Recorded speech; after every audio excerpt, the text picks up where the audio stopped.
Hi friends, ఈరోజు మనం cargo షిప్ల గురించి తెలుసుకుందాం. ఈ భారీ నౌకలు ప్రపంచంలోని దేశాలను ఎలా అనుసంధానం చేస్తాయి, మన ఆర్థిక వ్యవస్థకు ఎందుకు కీలకమైనవని చూద్దాం. అంతేకాకుండా ఈ షిప్లకు సంబంధించిన కొన్ని దురదృష్టకరమైన ప్రమాదాల గురించి కూడా తెలుసుకోబోతున్నాం. పురాతన కాలం నుంచి అంటే 4వ శతాబ్దం నుంచి మానవులు సముద్ర ఓడలను ఉపయోగించారు. ఈ ఓడలతో కొత్త ప్రదేశాల్ని కనుగొన్నారు, వస్తువులను వ్యాపారంగా మార్చారు, విభిన్న సంస్కృతులతో సంబంధాలు ఏర్పరుచుకున్నారు. ఈ రోజుల్లో విమానాల యుగంలో కూడా ఓడలు చాలా ముఖ్యమైనవి. విమానాలు వేగంగా ఉన్నప్పటికీ అవి భారీ మొత్తంలో సరుకులను మోసుకెళ్లలేవు. అక్కడే కార్గో షిప్లు వాటి ప్లేస్ను భర్తీ చేస్తున్నాయి. కార్గో షిప్లు పెట్రోల్, డీజిల్, ఆహార ధాన్యాలు వంటి పెద్ద మొత్తంలో సరుకులను రవాణా చేయడానికి చాలా పకడ్బందీగా రూపొందించబడ్డాయి.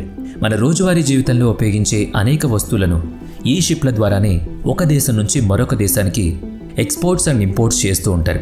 కానీ ఈ భారీ షిప్లను నడపడం అంత సురక్షితం కూడా కాదు. కొన్నిసార్లు ప్రమాదాలు జరుగుతాయి. అలాంటప్పుడు విలువైన సరుకు నీళ్ల పాలవుతుంది, ప్రాణాలు గాల్లో కలిసిపోతాయి. 2000వ సంవత్సరంలో సింగపూర్లో నిర్మించబడింది. 2008లో హో గాటోనర్స్ కంపెనీ విక్రయించబడింది. ఈ షిప్ని ప్రధానంగా వాహనాల్ని రవాణా చేసేందుకు ఉపయోగించారు. ఈ షిప్ 590 అడుగుల పొడవుండి ఒకేసారి 2500 కంటే ఎక్కువ వాహనాలను తీసుకువెళుతుంది. జనవరి 3, 2015న ఈ షిప్ ఇంగ్లాండ్లోని హాంషైర్ నుంచి జర్మనీకి చాలా ఖరీదైన కార్లు మరియు లగ్జరీ బస్సులతో బయలుదేరింది. ఇది గంటకు 19 కిలోమీటర్ల వేగంతో ప్రయాణిస్తూ థోర్న్ ఛానల్లోకి ప్రవేశించింది. ఈ ఛానల్లో నీరు చాలా ప్రశాంతంగా ఉంటుంది కాబట్టి షిప్ వేగాన్ని గంటకు 22 కిలోమీటర్లకు పెంచారు. రాత్రి ఖచ్చితంగా 9 గంటల 9 నిమిషాలకు షిప్ ఒక ఓడరేవు వైపు తిరిగింది. ఆ మలుపు తీసుకుంటున్నప్పుడు షిప్ అకస్మాత్తుగా సముద్రంలో ఒక వైపుకు వంగింది. అలా వాలడం వల్ల షిప్లో ఉన్న అన్ని వాహనాలు మరియు బస్సులు జారిపడ్డాయి. వీటిలో రోల్స్ రాయ్స్ మరియు బెంట్లీ వంటి చాలా ఖరీదైన లగ్జరియస్ కార్లున్నాయి. ఈ ప్రమాదంలో 2 సిబ్బంది సముద్రంలో పడిపోయారు. ఒక సిబ్బంది షిప్ రేలింగ్కు తగిలి తీవ్రంగా గాయపడ్డాడు. ఆయన ఒక చెయ్యి మరియు ఒక కాలు విరిగిపోయింది. షిప్ ఒంగిపోవడం వల్ల దాని ప్రొఫైలర్స్ అంటే షిప్ను ముందుకు తోసే నడిపే పంక పూర్తిగా నీటికి దూరమైంది. మరి ఇప్పుడు ఏం జరిగింది? ఈ హోగ్ ఒసాకా ప్రమాదంపై దర్యాప్తు చేశారు. షిప్ని నడిపించే వాళ్ళు ఎటువంటి తప్పు చేయలేదని తేలింది. అసలు సమస్య షిప్ లోడ్ చేసే సమయంలో జరిగింది. ఆ రోజు షిప్లో 1400 కార్లతో పాటు 500 కంటే ఎక్కువ భారీ నిర్మాణ యంత్రాలు కూడా లోడ్ చేయబడ్డాయి. కానీ తప్పు ఏంటంటే తేలికైన కార్లను షిప్లో మొదటి అంతస్తులో, భారీ యంత్రాలను 2వ అంతస్తులో ఉంచారు. దీనివల్ల షిప్ ఎగువ భాగం క్రింది భాగం కంటే బరువుగా మారింది. ఆ అసమతుల్యత కారణంగానే షిప్ చిన్న మలుపు తీసుకునేటప్పుడు వంగిపోయింది. ఈ ప్రమాదంలో ఎవరూ చనిపోలేదు. నీటిలో పడిన సిబ్బంది సురక్షితంగా బయటకొచ్చారు. ఇప్పుడు ఎక్స్ప్రెస్ పెరెల్ గురించి తెలుసుకుందాం. ఇది సింగపూర్లో సూపర్ ఇకో 2700 క్లాస్ కంటైనర్లను మాల్హావాకి షిప్ తీసుకువెళ్లేది. ఈ షిప్ ఫిబ్రవరి 2021లో సేవలు ప్రారంభించింది. కానీ ఆశ్చర్యంగా కేవలం 3 నెలల్లోనే నాశనమైంది. మే 20, 2021న శ్రీలంకలోని కొలంబోలో తీరం వద్ద ఎక్స్ప్రెస్ పెరెల్లో భారీ అగ్ని ప్రమాదం చెలరేగింది. ఆ సమయంలో షిప్లో 1400 కంటే ఎక్కువ కంటైనర్స్ ఉన్నాయి. ఈ కంటైనర్ మొత్తం కూడా బ్యూటీ ప్రొడక్ట్స్తో నింపబడి ఉంది. 25 టన్నుల నైట్రేట్ ఆమ్లం, అంతకంటే ఎక్కువ రసాయనాలు ఉన్నాయి. ఈ పదార్థాలన్నీ అత్యంత జ్వలనశీలమైనవి. దాంతో అగ్ని ప్రమాద తీవ్రత పెరిగింది. ఈ కంటైనర్ చాలా రోజులుగా లీక్ అవుతుందని ఎవరూ కనిపెట్టలేకపోవడమే దీనికి కారణం. ఇక నెక్స్ట్, ఇప్పుడు ఎస్ఎస్ సెంట్రల్ అమెరికా గురించి తెలుసుకుందాం. దీన్ని సోనేకా జహాజ్ అని పిలుస్తారు. ఈ షిప్ వ్యాపారం కోసం పెద్ద మొత్తంలో బంగారం మరియు ధనాన్ని మోసుకువెడుతుంది. 1857లో ఈ షిప్ కాలిఫోర్నియా నుంచి న్యూయార్క్కు బంగారంతో నిండిన బ్యారెల్స్ను తీసుకువెళ్ళినప్పుడు ఒక భారీ తుఫాన్లో చిక్కుకుంది. దాంతో అది మునిగిపోయింది. ఈ ప్రమాదంలో 400 కంటే ఎక్కువ మంది ప్రాణాలు కోల్పోయారు. బంగారం సముద్రపాలైంది. ఈ షిప్ మునిగిన 130 సంవత్సరాల తర్వాత 1988లో దాని శిథిలాలు కనుగొనబడ్డాయి. ఈ శిథిలాల నుంచి భారీ మొత్తంలో బంగారం మరియు చారిత్రక కళాఖండాలు బయటపడ్డాయి. ఇది చరిత్రలో ఒక ముఖ్యమైన దుస్సంఘటన. ఎస్ఎస్ సెంట్రల్ అమెరికా 1850లో మధ్య అమెరికా మరియు యునైటెడ్ స్టేట్స్ తూర్పు తీరం మధ్య నడిచే ఒక సైడ్ వీలర్ సిస్టమ్.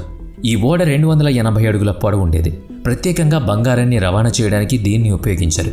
1857 సెప్టెంబర్లో ఒక భయంకరమైన తుపాను సముద్రంలో లేచింది. ఈ తుపానులో ఎస్ఎస్ సెంట్రల్ అమెరికా 578 మంది ప్రయాణికులతో 425 మంది సిబ్బంది మరియు 13,600 కిలోల బంగారంతో సముద్రంలో మునిగిపోయింది. ఈ ఓడలో మునిగిన బంగారం చాలా విలువైంది కాబట్టి దాన్ని తిరిగి పొందడానికి అనేక ప్రయత్నాలు జరిగాయి. కానీ ఎవ్వరూ ఆ ప్రయత్నంలో సఫలం కాలేకపోయారు. 1988లో థామస్ జి థాంప్సన్ అనే రీసెర్చ్ సైంటిస్ట్ ఈ నిధిని కనుగొనేందుకు ఒక పెద్ద మిషన్ను ప్రారంభించాడు. అతను ఈ పని కోసం సుమారుగా $100 కోట్ల అప్పు తీసుకున్నాడు. నిధి కనుగొనగానే అప్పు తిరిగి చెల్లిస్తానని వాగ్దానం చేశాడు.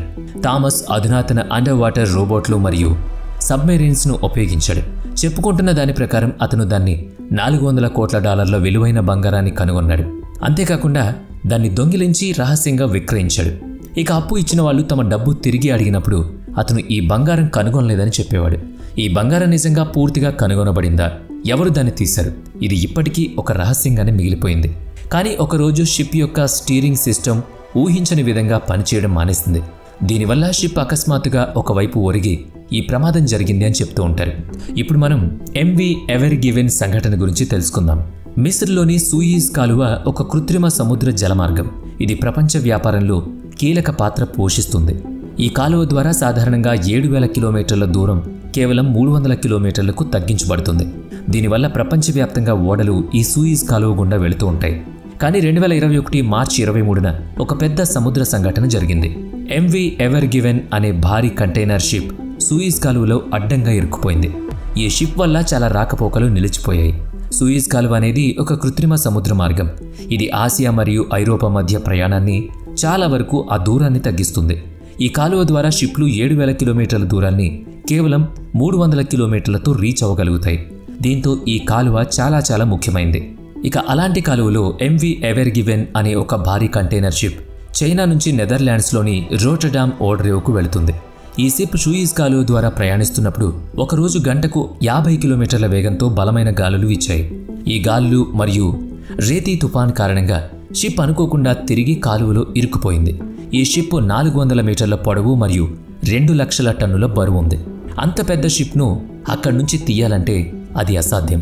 షిప్ను విడిపించడానికి నిపుణుల బృందం 13 టగ్ బోట్లను ఉపయోగించి చాలా రోజులు కష్టపడి ఆ షిప్ను తీసే ప్రయత్నం చేసింది. ఇక 25 నుంచి 30,000 క్యూబిక్ మీటర్ల మట్టిని తవ్వారు కూడా. అయినప్పటికీ ఈ ప్రయత్నాలు సరిపోలేదు. అందుకే షిప్ నుంచి సామాను తీసివేయడానికి కూడా ప్లాన్ చేశారు. కానీ అది అవసరం లేదు. సముద్రంలో ఎత్తైన అలలు షిప్ను విడిపించడానికి సహాయపడ్డాయి. సుమారుగా ఒక వారం తర్వాత షిప్ ఉండే ప్రాంతానికి పూర్తిగా నీటిని ఎక్కించారు. దీంతో ఆ షిప్ నెమ్మదిగా బయటకొచ్చింది. దీంతో ప్రపంచవ్యాప్తంగా ఉన్న ఓడలన్నీ కూడా ఒక్కసారిగా ఊపిరి పీల్చుకున్నాయి. ఎందుకంటే ఈ 300 కిలోమీటర్ల సూయిజ్ కాలువ ప్రయాణం వాళ్ళకి 7,000 కిలోమీటర్ల భారాన్ని తగ్గిస్తుంది కాబట్టి. మరి దీంట్లో మీకు అతి భయంకరమైన షిప్ ఇన్సిడెంట్ ఏది అనేది తప్పకుండా కామెంట్ చేయండి. ఈ వీడియో నచ్చితే లైక్ చేయండి, షేర్ చేయండి. ఇప్పటివరకు మన ఛానల్ని సబ్స్క్రైబ్ చేసుకున్నట్లయితే ఇప్పుడే సబ్స్క్రైబ్ చేసుకుని పక్కనే ఉన్న బెల్ ఐకాన్పై క్లిక్ చేయండి. నెక్స్ట్ వీడియోలో మళ్ళీ కలుద్దాం. Thanks for watching.